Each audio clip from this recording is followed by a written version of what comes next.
आप जिंदगी में कभी भी मुझे अकेला नहीं छोड़ेंगे, क्योंकि जानते हैं बाबा, इस तुम्हें पता है, मुझे लगता है मेरी जिंदगी में रोशनी खत्म हो चुकी है।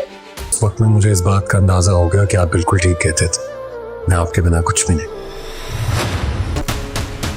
तुम हमें कुछ देना चाहती हो ना, माफी मांगना चाहती हो ना?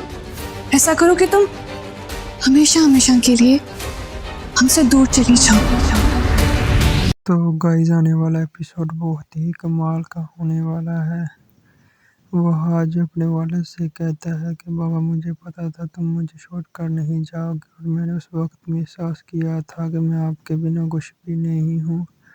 और अब रीशा शिफा से माफ़ी मांगती है और कहती है मुझे माफ़ कर दो, और शिफा कहती है तुम चाहती हो कि मैं तुम्हें माफ़ कर दूँ, तुम मुझे छोड़ कर चली जाओ यहाँ से।